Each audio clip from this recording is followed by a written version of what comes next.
चलो भाई आ जाओ।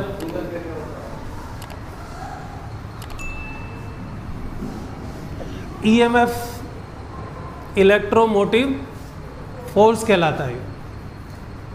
होता क्या है, ये maximum potential difference across the terminal of cell when circuit is open. ये जो डायग्राम आपको दिखा रखा है कि ये जो टर्मिनल है, ये पॉजिटिव टर्मिनल होता है, ये नेगेटिव, और ये आपने वोल्ट मीटर जो लगा रखा है कि ये वोल्ट मीटर जब ये सर्किट ओपन रहेगा उस वक्त ये वोल्ट मीटर क्या रीडिंग शो कर रहा होगा, वो इसका क्या कहलाएगा, ईएमएफ कहलाएगा। ठीक है।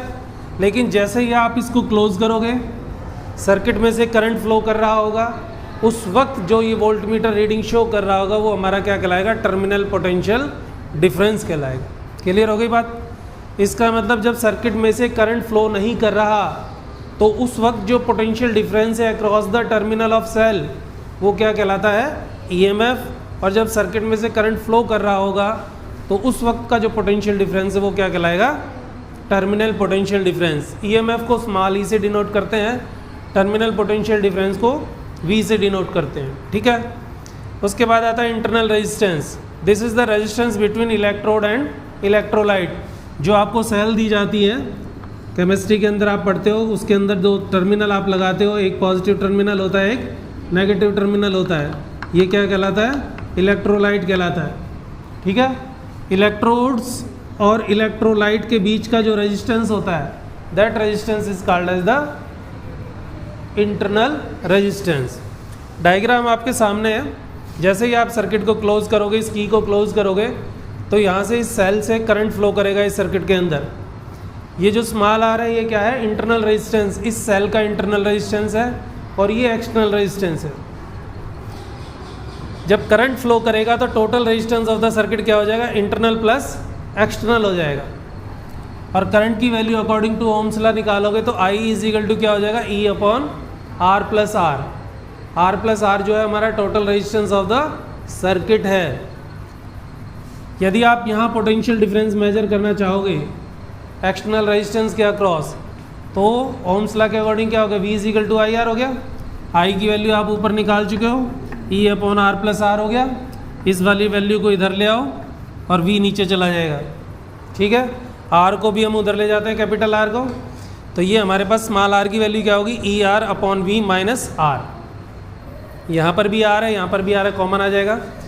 तो मतलब जो मतलब जो ये क्या है, इंटरनल रेजिस्टेंस है, इसका relation EMF, terminal potential difference और एक्सटर्नल रेजिस्टेंस के साथ आ जाता है। ठीक है।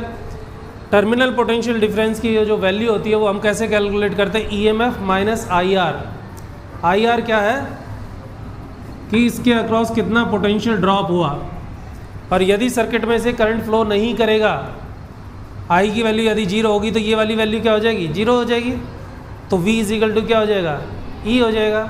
इसका मतलब जब सर्किट में से करंट फ्लो नहीं करेगा उस केस के अंदर हमारा जो टर्मिनल पोटेंशियल डिफरेंस है और जो ईएमएफ है वो क्या रहेगा, सेम रहेगी। ठीक है।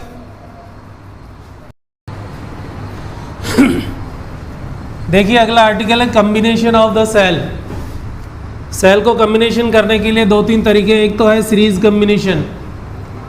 सीरीज कम्बिनेशन में आप किस तरह से ऐड करोगे, इस तरह से, एक सेल लिया पॉजिटिव नेगेटिव, इसी तरह दूसरी सेल लिया positive negative and so on, आगे ले सकते हैं। अभी हम दो से दिखा रहे हैं। सीरीज कम्बिनेशन में है तो करंट सेम रहेगा, तो ये जो करंट है सेल में से, इस सर्किट में से सेम रहेगा, तो ये कितना है, आई। इस सेल का ईएमएफ E1 है, इंटरनल रेजिस्टेंस R1 है। इस सेल का ईएमएफ E2 है, इंटरनल रेजिस्टेंस R2 है। ओके। अब मान लीजिए हम ये दो तीन पॉइंट मानते हैं A B C, तो यहाँ से लेकर यहाँ तक पोटेंशियल डिफरेंस जो होगा वो फार्मूले से आ जाएगा, VAB should be equal to E1 minus IR1। Clear. इसी तरह यहाँ पर B और C के बीच में आप निकाल लोगे सेम फार्मूले से, E2 माइनस IR2। क्लियर। अब यदि हम यहाँ निकालना चाहें, VAC निकालना चाहें, तो वो क्या हो जाएगा, दिस प्लस दिस हो जाएगा। तो वी ए सी जो होगा, ए और सी के बीच में जो पोटेंशियल डिफरेंस होगा वो किस किस का सम है, A B plus B C के अक्रॉस पोटेंशियल डिफरेंस। ये दोनों वैल्यू हमने निकाल रखी है, ये रही वैल्यू पुट करो तो E1 प्लस E2 माइनस आई R1 प्लस R2। इस सारी वैल्यू को हम क्या लिख सकते हैं, E इक्वलेंट, मतलब total EMF in case of two resistance in series. इसी तरह इसको हम क्या लिख सकते हैं, R इक्वलेंट। क्लियर हो गया, लिख रखा है। E इक्वलेंट क्या है, E1 प्लस E2 को माना है, R इक्वलेंट किसको माना है, R1 प्लस R2 को माना है। यदि सीरीज कम्बिनेशन में आपको रेजिस्टेंस इस तरह से दी हुई है तो उनका net EMF E1 plus E2 से निकाला जाएगा। लेकिन यदि उल्टा दिया हुआ है, जैसे आप देख रहे हो वहाँ तो पॉजिटिव नेगेटिव है, लेकिन यदि केस ऐसा है कि एक पॉजिटिव नेगेटिव और दूसरी का नेगेटिव पॉजिटिव, या फिर दोनों के पॉजिटिव टर्मिनल या दोनों के नेगेटिव टर्मिनल एक साइड में ही जुड़े हुए हैं, तो नेट EMF इस केस में क्या रहेगी, E1 माइनस E2 रहेगी। क्लियर। इसी तरह दूसरा होता है पैरेलल कम्बिनेशन। ये दो सेल पैरेलल में दिखा रखी हैं, सेम E1 R1 उनका EMF और इंटरनल रेजिस्टेंस है, E2 R2 इसका है। यहाँ से करंट I2 आ रहा है, यहाँ से करंट I1 आ रहा है, दोनों कंबाइंड होकर यहाँ पर कितना जा रहा है, I।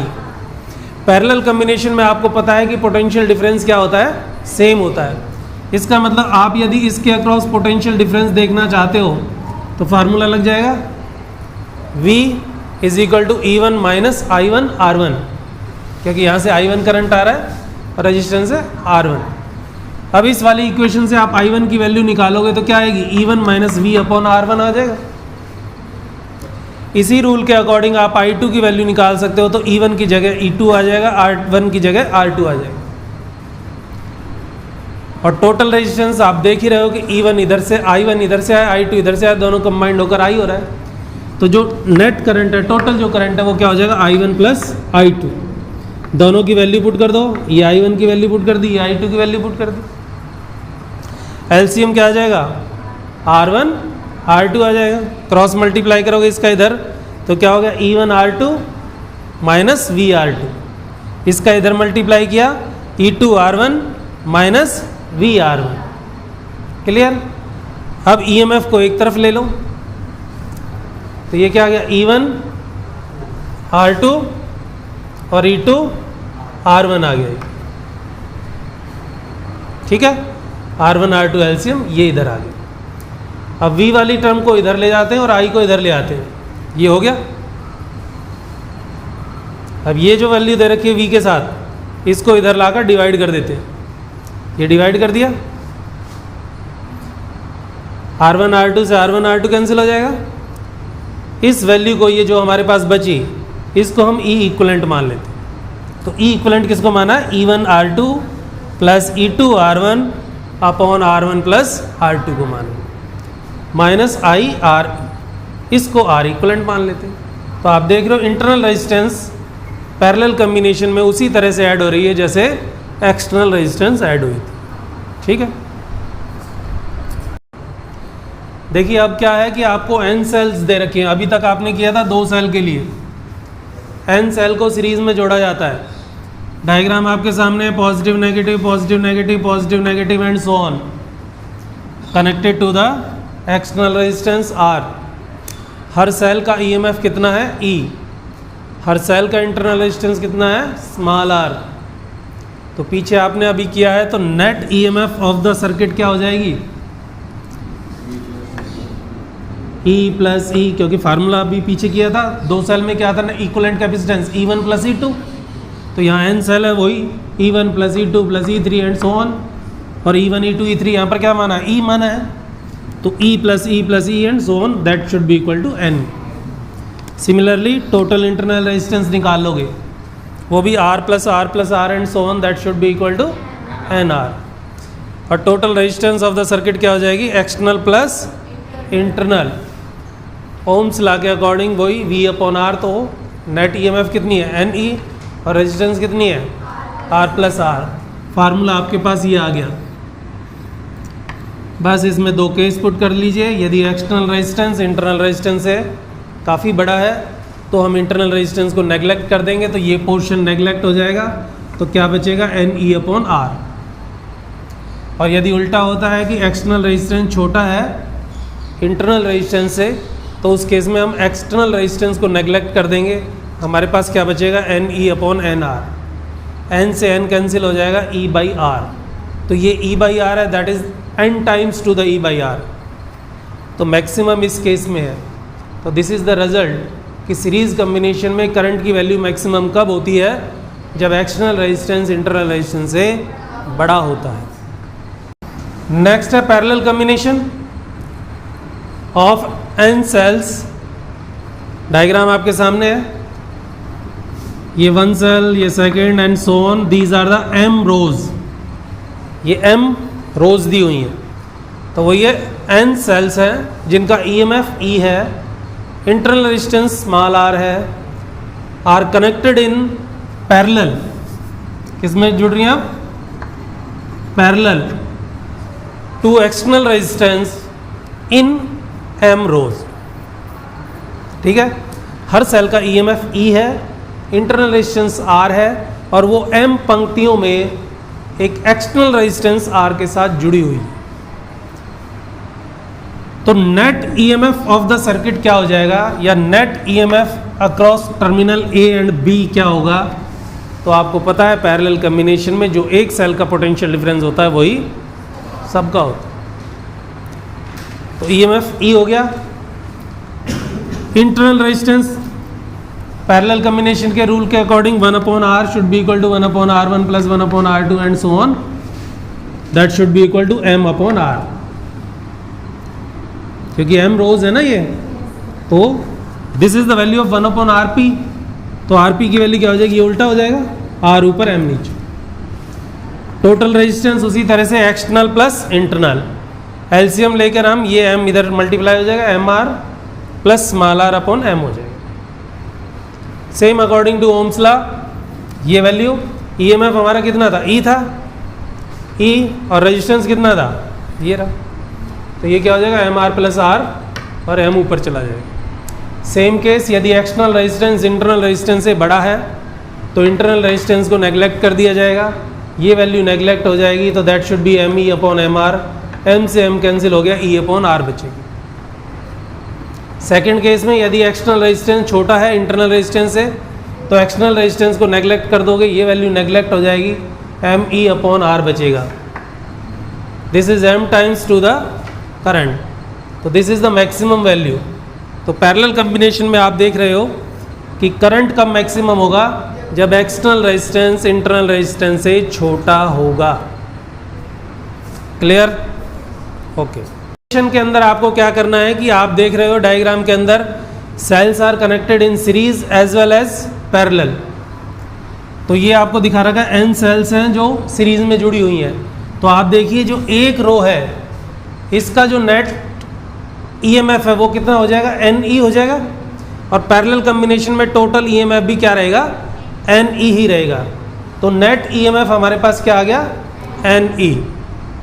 ठीक है, इसी तरह से एक रो का जो नेट इंटरनल रेजिस्टेंस है वो सीरीज वाले फार्मूले के according R plus R N R हो जाएगा। और लेकिन ये जो है वो पैरेलल में है। आप देख रहे हो कि जो एक रो है उसका नेट ईएमएफ एन ई है और नेट इंटरनल रेजिस्टेंस कितना है, एन आर है, and they are connected in parallel. तो पैरेलल में क्या हो जाएगा, 1/nr plus 1/nr and so on m/nr। तो आरपी जो टोटल इंटरनल रेजिस्टेंस है वो कितना हो जाएगा, उल्टा कर दोगे इसको, N R by M. Total resistance उसी रूल से external plus internal, Ohm's law के अकॉर्डिंग हमने वैल्यू पुट कर दी, net EMF upon net resistance. तो इस केस के अंदर करंट की वैल्यू मैक्सिमम कब होगी, जब ये एम आर की वैल्यू एन आर के बराबर होगी।